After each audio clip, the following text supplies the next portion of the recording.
Mangabeira, a gente está falando aqui sobre política e tudo mais. Você participou do governo do Lula, não é? Sim. Por um tempo. O que você encontrou lá no sentido de conseguir avançar com essas pautas que você está defendendo aí? Olha, eu vou ser muito sincero, né? Eu fui um crítico severo de Lula, do PT, do primeiro governo Lula. Lula foi generoso, ele me convidou, apesar dessas críticas, a participar do governo. No início, eles queriam que eu escrevesse um projeto para o Brasil daqui a 40 ou 50 anos.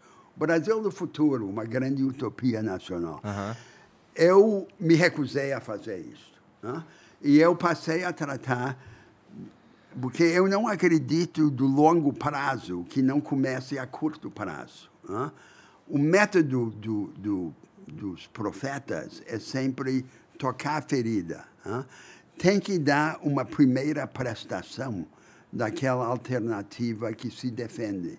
Então, eu passei a tentar identificar projetos, iniciativas concretas que pudessem sinalizar esse caminho para o país. Tá. Esse caminho que eu descrevia. Muitos deles, o presidente Lula, me estimulava a fazer os projetos. Aí, na hora de transformar isso em iniciativa concreta, ele hesitava, porque o temperamento dele não é acirrar os conflitos, não? Ele não queria sacudir o barco, não? E é preciso sacudir o barco. E é preciso sacudir o barco, né? Na política há um momento de unir e um momento de dividir. Tem que ter os dois, né? E o método dominante todo era o método da cooptação. Cada um ter a sua fatia, aquietar cada grupo. E então o Brasil sufocado por um condomínio de corporativismos, né? Havia uma área que escapava disso. Por exemplo, Estratégia Nacional de Defesa. Os militares. Militares estavam fora do mundo do dinheiro e tinham identificação com a perspectiva nacional. Eu nem sempre concordava com a posição deles, mas respeitava. E nós construímos juntos a Estratégia Nacional de Defesa de 2008, que até agora é lei no Brasil e que é estudada nas academias militares. Agora, nos outros grandes temas da produção, da capital, por exemplo, a legislação trabalhista. A legislação trabalhista que Vargas criou, hoje serve no Brasil para defender os interesses da minoria organizada da força de trabalho. Não da maioria. A maioria está na informalidade. 50% da força de trabalho do Brasil está na economia informal. Quer dizer, economia cinzenta, fora da lei. Na economia formal, uma parte crescente está no emprego precarizado, sem garantia, sem estabilidade. Se você juntar a metade informal com a parte crescente precarizada na economia formal, é a maioria do povo brasileiro. Como que nós podemos apostar numa dinâmica de produtividade crescente se a maioria dos brasileiros está jogada na informalidade e na precarização? Me esclarece qual é a relação com Vargas, com as leis trabalhistas dos anos 30 e 40. Então, é o seguinte, Vargas foi o último grande momento de construção institucional no Brasil. Lula e o PT fizeram inovações, mas eram inovações na alocação de recursos. Não eram inovações institucionais. Não houve construção institucional nenhuma sob os governos do PT. Vargas foi o último momento. Então, qual é a nossa realidade institucional? Nós vivemos em meio aos destroços desse corporativismo varguista, combinados com o ataque neoliberal ao corporativismo de Vargas. Inclusive em termos trabalhistas. Inclusive na legislação mas e a reforma trabalhista que mudou basicamente todas as... flexibilização dos direitos de trabalho. Isso que eu queria entender. Como é que esse modelo ele se coaduna à reforma trabalhista que basicamente reviu, não sei qual é a quantidade, mas uma parte enorme das leis trabalhistas, e eu diria assim, as principais delas, entre outras coisas, permitindo o trabalho terceirizado. Do governo Temer. Eu estou falando exatamente da reforma trabalhista do governo Temer. Serviu a essa agenda neoliberal. Então, mas a gente vive sob os ecos trabalhistas de Vargas ou a gente vive sob uma nova lógica determinada recentemente pela reforma trabalhista? O corporativismo varguista foi esvaziado por dentro. Isso, explica aí para a gente. Por essas concessões neoliberais, em nome da flexibilização. A flexibilização é um eufemismo, é uma palavra bonita para descrever, jogar a maioria na precarização. Então, como é que distingue a parte legítima disso da parte ilegítima? Foi isso que eu tentei fazer.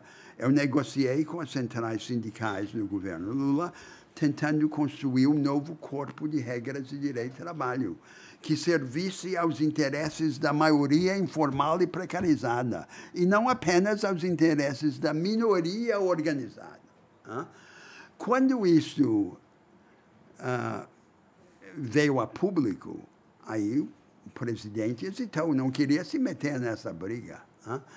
Eu, então, porque o meu cargo, que era o ministro da Secretaria de Assuntos Estratégicos, era o único cargo no governo que tratava de tudo, a não ser o cargo de presidente. Mas a diferença é que ele tinha todo o poder e eu não tinha nenhum.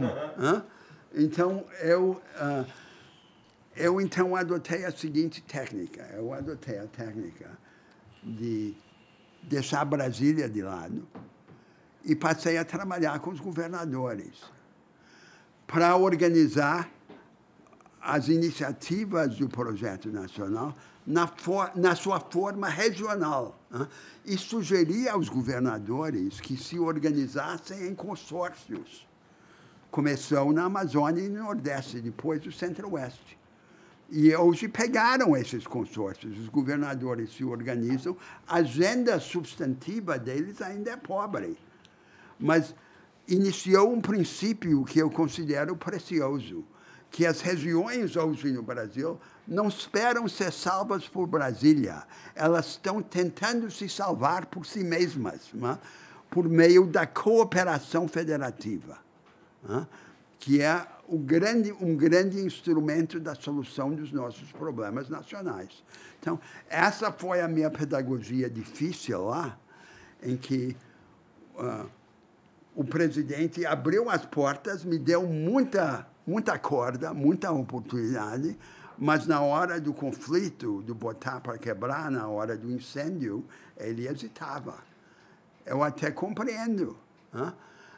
E eu, diante daquilo, saí do governo central e fui provocar com os governadores. Mas é que se todo mundo gosta de você, você provavelmente está fazendo alguma coisa errada. E o Lula, ele estava tentando fazer com que todo mundo gostasse dele, não é? Não, eu encarei essa tarefa como uma tarefa de Estado.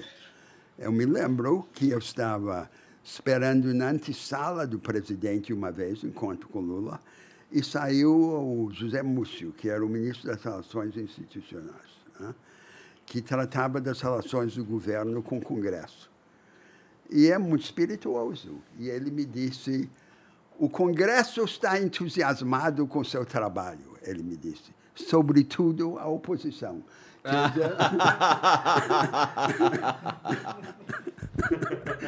Quer dizer, eu não estava... Eu era ministro do governo, mas eu estava me conduzindo como se eu não fosse ministro do governo. E é muito perigoso, mas era o que eu considerava necessário naquela circunstância. Entendi. Bom, parece uma posição... Mudar o status quo é sempre uma uma tarefa muito difícil, especialmente no estado engessado que a gente vive, né? Aquilo que você falou, o lance do o presidente chega lá achando que vai conseguir fazer um monte de coisa, mas ele precisa conceder demais para os outros poderes e fica amarrado. Exatamente. Eu acho que se eu chego lá e encontro uma condição como essa, acho que a minha primeira ação é renunciar, cara. Porque, pô, Não, mas sabe uma coisa que foi um dos grandes achados dessa experiência? Tudo parece impossível, não é? Muralhas, barreiras, mas você encontra na prática as contradições e as oportunidades. E os aliados não são os que você imagina que serão os aliados. Eu nunca teria imaginado que o meu maior aliado no governo seriam as Forças Armadas. Os oficiais generais, os almirantes, os generais, os brigadeiros, foram eles os meus maiores aliados. Porque eu não os tratei da forma como os civis tradicionalmente tratam os militares. Né? Que os militares são como crianças que estão querendo flertar com a intervenção na política. Eu já acho que os militares eles querem mesmo pintar as árvores de branco, meio-fio e fazer aquele cria. E o objetivo dos civis tradicional em relação aos militares simplesmente é aplacá-los. Eles pedem aqueles equipamentos caros, então dê um pouquinho para eles, para deixar eles quietos. E não respeitá-los na função que é o da defesa. A maior reforma militar que ocorreu no Brasil foi a que ocorreu no governo de Epitácio Pessoa, sob a administração do único ministro civil da guerra da história republicana, que foi o historiador João Pandiá Calógeras. E esse é um exemplo. Forças Armadas não se reformam. Elas são os grandes movimentos de reforma militar são conduzidos pelos civis. Mas nós precisamos, para isso, ter essa consciência de que a defesa do Brasil, o resguardo do Brasil, faz parte desse projeto de construção nacional.